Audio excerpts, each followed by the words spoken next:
Cast is proud to be part of the TalkSport Fan Network. TalkSport, powered by fans. What a goal! It's absolutely world class from Marcus Tunde.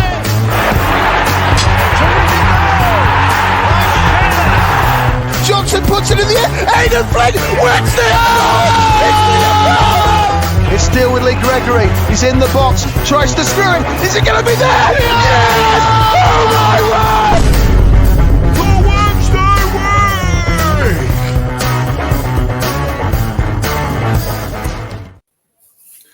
Hello and welcome to the Wednesday week. A hello from the other side edition.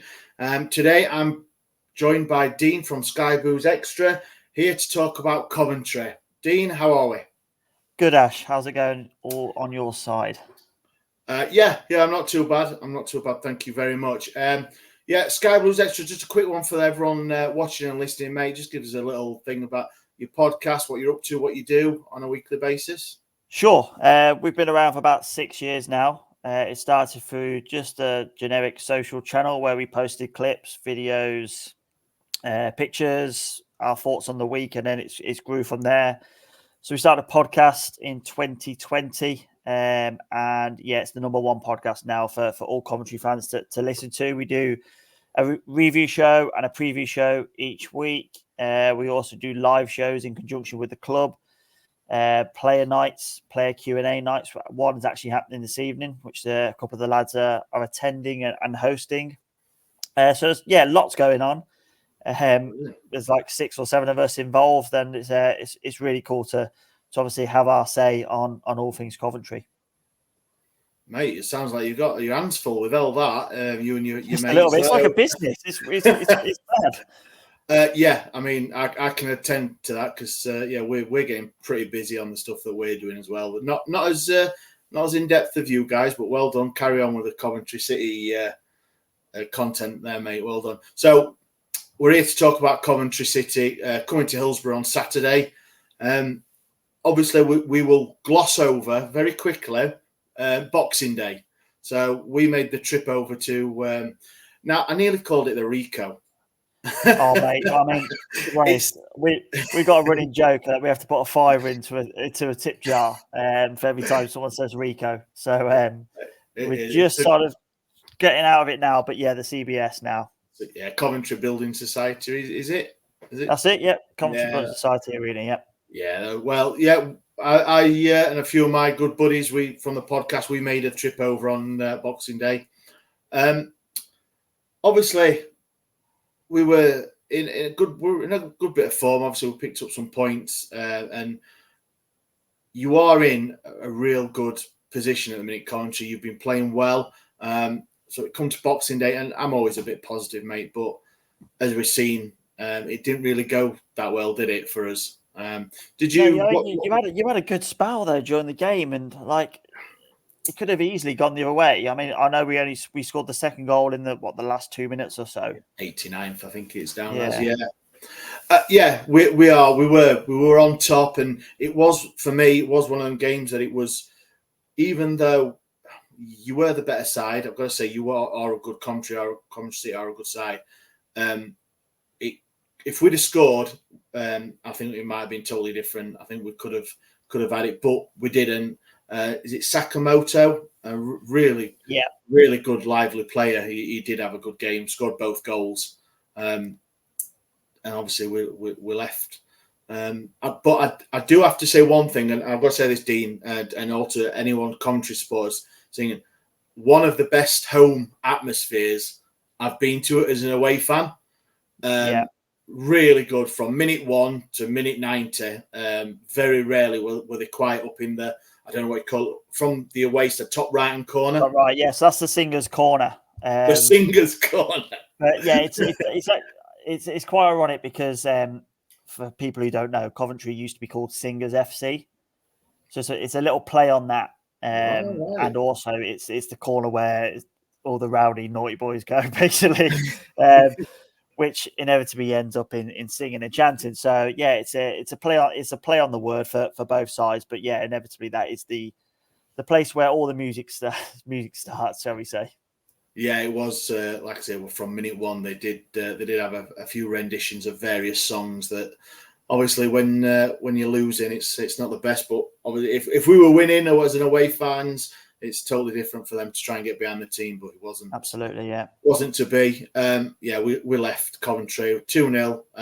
And also, I don't know if you saw the incident with Bambo Diaby, our centre half. Madness. Yeah, exactly. That's the exact word. Madness. 96th minute, walking off the pitch after 2-0. And we were already up against a few injuries as well to get a three-game ban. There was a free kick in maybe 4 or 5 minutes before the 90 was up. And Bambo had already sort of slapped Liam Kitchen at the back of the head from that free kick. And I was like, well, what's he doing that for? Like, he's just going to give a free kick away. This is before the ball had even come into the box.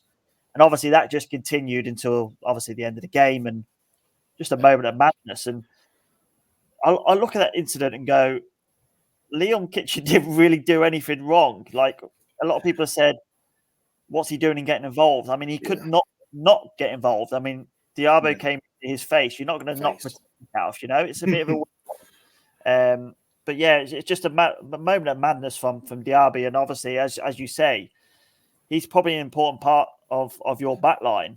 And to lose him for 3 games, and then you went and won 3 games, which is hilarious. Yeah. Well, there has been, obviously, on Saturday's result, everyone knows, obviously, we went to Southampton, lost 4-0. I was in the pub and watched your little win, should I just say, in the M69 derby. And yeah, he came back for us against Southampton. He was shocking. So Michael Inekwe, who came in for him for the 3 games, did really well.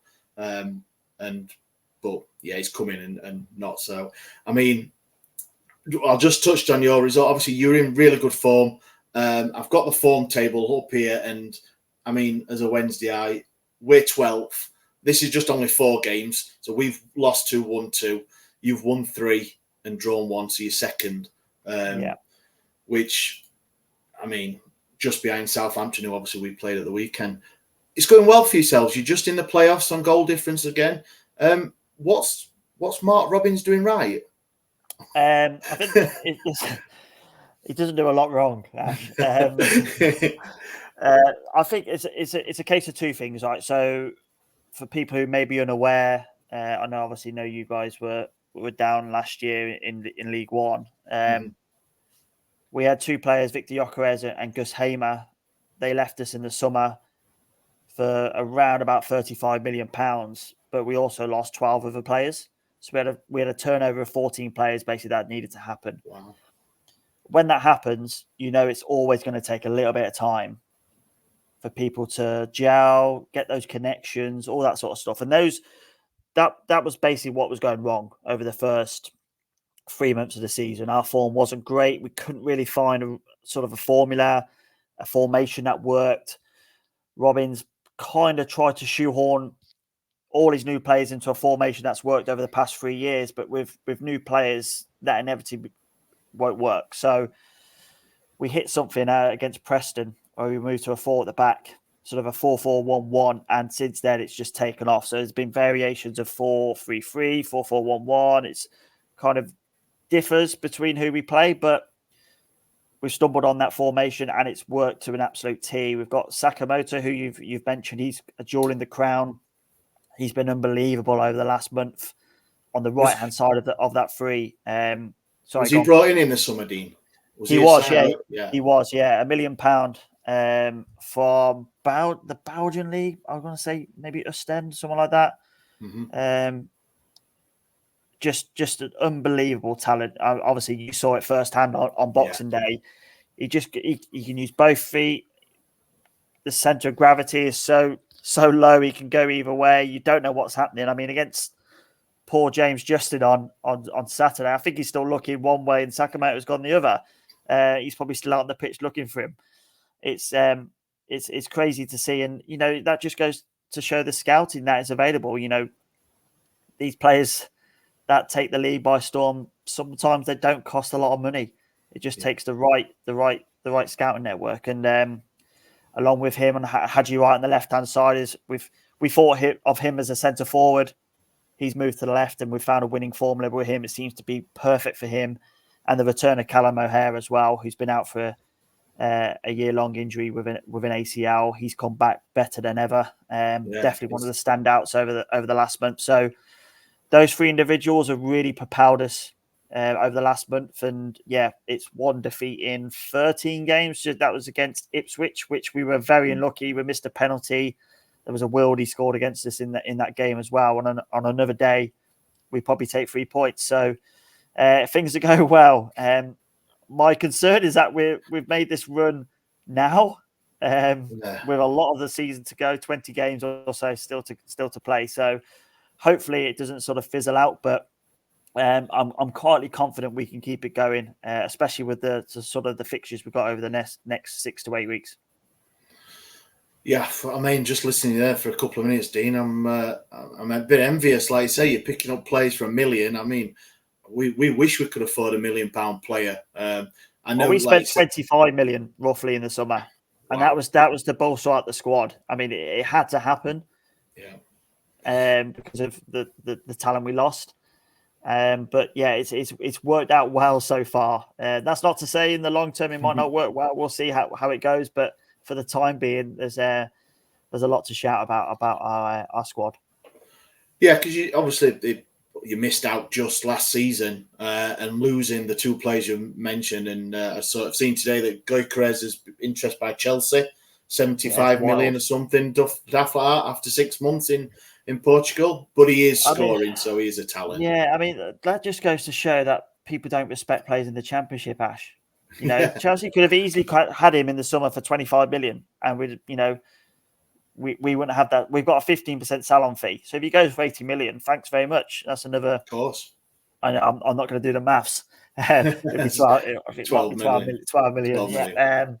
But if that happens, I mean, his release clause is 100 million, but I think Sporting would probably let him go within the sort of 80 range.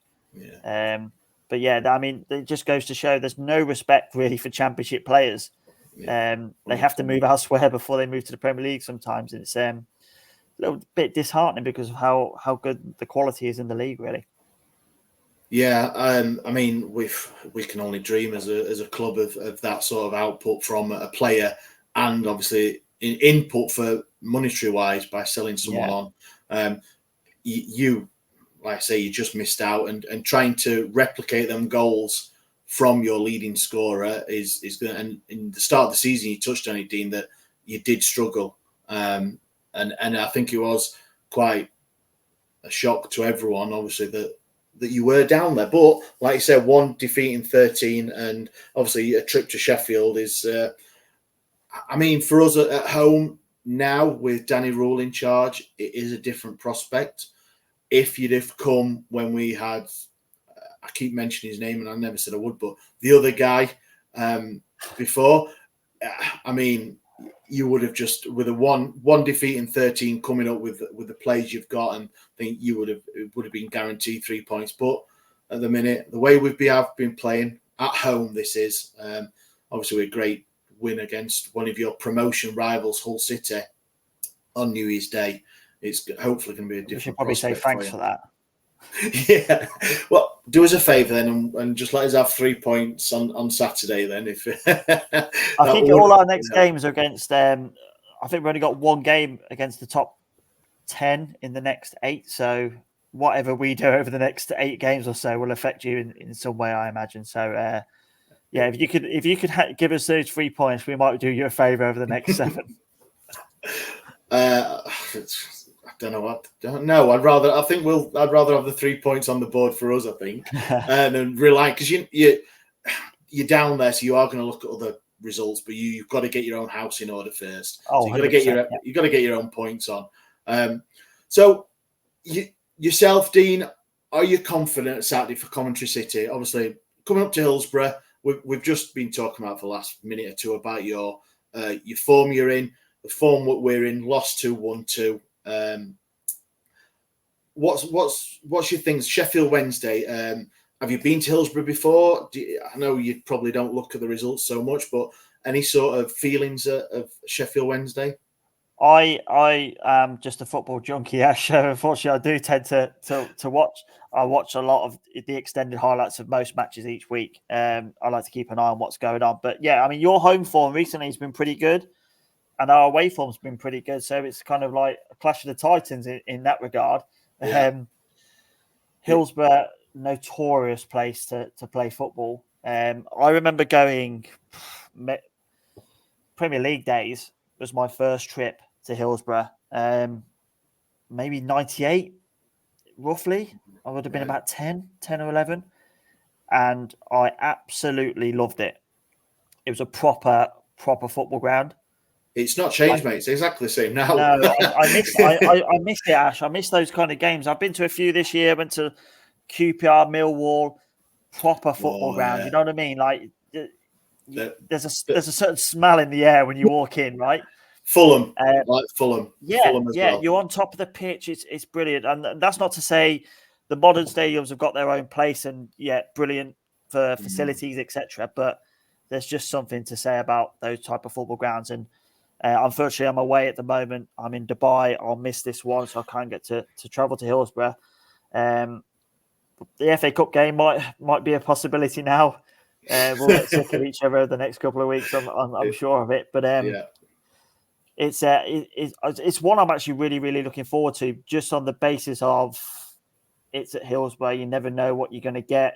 Sometimes Sheffield Wednesday are basically like a bag of revels in that regard. You do never know what you're going to get. So yeah, I think it's a tricky game for us. Those types of stadiums, atmospheres. Sometimes we have struggled in those, but also on the basis of how well we're playing, I am quite confident that we can get a result. Yeah, I've touched on the form thing for the last at home. We are actually in the last 4 games, won 3, lost 1, drawn 1. Lost 1. We're 5th, and you're 4th in the away matches form. So two teams in form on respective home and away. For me, Dean. I'm obviously Boxing Day is always in the back of your mind. The way that you did get the result. But it wasn't. Ash, you played well in that game. Like there was a 25-minute period where I was sitting next to Ross, one of my co-hosts on the podcast, and we were saying we've got to be careful here. These are getting back into the game. Bannon was finding a little bit of space. I actually thought when Volks went off the pitch, you sort of lost a little bit of momentum, really. Yeah. I thought he was playing really, really well, considering obviously it's quite an aging midfield that you have there, but you sort of found a way, and you had that great chance, that scramble on the line. I don't know how the ball actually did go in the net. Great defending from us, and maybe some bad finishing from your part as well, and in that chance. But there were signs there that you can cause us issues, but also I think our attacking threat on each wing, it really, really caused you issues as well. And I don't think you had, I don't know if you've changed system since then, but Johnson and Patterson weren't really getting back and helping from a defensive point of view. And I think Palmer was really stuck out wide because he was just trying to deal with Hadji Wright. And then from that, you've got runners, and it's very difficult to deal with that. So that's where I'm sort of getting my positivity from, is that I think we can cause you more issues on the wing than what you can cause us, unfortunately.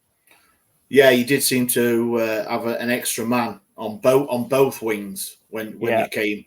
I totally agree with that. I did think yourself, like 25 minutes in a spell, that if we had scored, that we weren't. I've looked at the stats, and yes, we lost 2-0. But the stats, if you just took that on their own, we both only had 2 shots on target. It was a couple of % on possession out. So there is signs for us Wednesday. It's obviously a bit of positivity that we can take to the game.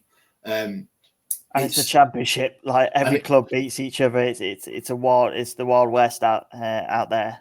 So you can take positivity from that for sure as well. It is, and like I said, the last time out on New Year's Day, beating Hull, who were in a bit of good form themselves and just dropped off a bit the last couple of games. They were never in it. They didn't have no attacking threat. We just nullified them. We overrun them. It was great to see, and that's the sort of style of play. That's the sort of thing that Danny Rule, the pressing that he's got into the team. It is proving slowly that it's getting dividends. It's a hard one to call, and obviously you mentioned earlier as well about we're going to get quite familiar. So there's obviously Saturday, and then there's a week on Friday, a Friday night. What we'll just touch on the effort. I know it's totally Friday night for maybe I don't know how many you'll bring. A couple. I know you've got 3,500. I think it is. The full allocation coming on Saturday. The same on the Friday night, or because it's a cup game? The ticket information's only literally just come out before we started this, and I think it says 2,700, something like that. We've been given, but I also read that you've got 2 stands closed for the game. We've got the Cop. We've only got we've got the. I think it's the Cop and the Grandstand that are closed. So we've only got the North and South, which is the same that was against Cardiff in the previous round, and I think we've 15 quid an adult and 5 quid a child. 16 and 5 or something like that. I think it is for us in the cup. So it'll not be a full stadium. But accessible prices is always good to see. Those £16, etc. I mean, football has become a bit of a joke this year. 35, 40, about £46 at Leeds for us. Leeds. It's just ridiculous, isn't it? And you mentioned the Friday nights. To drive up the M1 on a Friday. I know. I mean, I don't envy a lot of people. I will travel from London if I get to go. But it's just ridiculous, isn't it? Like we're just losing the magic a little bit of the FA Cup, and it's a shame really because it's the oldest cup competition in the world. Wherever I'm lucky enough, I get to travel around the world. I speak to a lot of people about football, and it's always like, the FA Cup, or obviously the Premier League gets precedent, of course it does, but people love the FA Cup, and it's just losing a little bit of magic for me, and it's a shame really, and it's just the way football's going, isn't it? Yeah, it's not even because we've been picked for TV. It's purely because Sheffield United have been drawn at home as well, so that they get precedent. I think the Friday night. Is that a swear word on this? Sheffield United? Or? Yeah, it is. Yeah, it is. As it should be. Being the second team in the city that they should be taught like that. So imagine, Dean, I'm going to run this through you. I do this with guests when I'm hosting this particular episode. It's 3:00. The ref's just blown the whistle. Just give us a little bit of. I know it's impossible to do, but give us a little bit of rundown how you think the game may go at Hillsborough on Saturday. And then we'll get a prediction at the end for you. Okay, so first 10 minutes, I think Sheffield Wednesday will probably come out strong. Being at home, I expect that. Should be a great atmosphere, raucous atmosphere. You need the points, so the fans should be behind you. Yeah. If we weather that storm, I think we take control in the mid part of that first half. And there'll be toing and throwing. It's football. We're away from home. There'll be times where we're out of possession and, it'll be difficult for us. But I can see it sort of being an edgy 0-0 heading into half time. And then in the second half, that's where we've really come into our own now. We've scored the most goals in the second half of matches this season, mainly due to having such a strong squad. And I expect the likes of maybe Matty Godden, Casey Palmer, to come on the pitch and change things, and I think we'll get a. I'm going to say a scrap. For some reason, I think we're going to get some kind of scrappy goal, and you won't be too happy. But 1 will inevitably lead to 2, and I see us coming out with a 2-0 victory. 2-0. Repeat of Boxing Day, because I've just did when you were just talking about Casey Palmer. You've got. Is it Ellis Sims as well? Ellis Sims, yeah. They both came on, and I think there was someone on Twitter, Sheffield Wednesday fan, did put out that they've just brought on was it 20 odd million pounds worth of subs, and it was like, yeah, who are we bringing on? We're bringing on, I think it was Pooty, who's an 18-year-old, Ashley Fletcher, that yeah, is Ashley Fletcher. I'm so surprised with Ashley Fletcher because there's been so much promise for that guy's career, and he's just sort of faded away, and it's just painful to see. I mean, that shot he took in that game on Boxing Day, embarrassing. I expect my nan to get that on target, and she's been dead like 8 years. So that it's, high praise for Fletcher. Believe it or not, Dean, that is the sort of praise he's been getting from a lot of Sheffield Wednesday fans. He has been better. His work rate has been better. His obviously goal output throughout his career, not just at Sheffield Wednesday, is not what you'd want from. Obviously, we're in the relegation zone to get that. So yeah, he's not beloved by a lot of Wednesday fans. Hey, if he gets the winner on Saturday, or if he gets the one goal all season that keeps us up on goal difference, he'll be a hero. Of course he will. I mean, you talk about output, and I think Marvin Johnson's another one whose output over his career hasn't really hit the heights that he should have. He's a very sort of intelligent player, really, and he just hasn't really done it enough. And that's a shame to see. But they'll probably come into their own at some point, and inevitably try and keep you up. Yeah. He has been in the last 7 or 8 games. He has been one of our more consistent performers after being frozen out.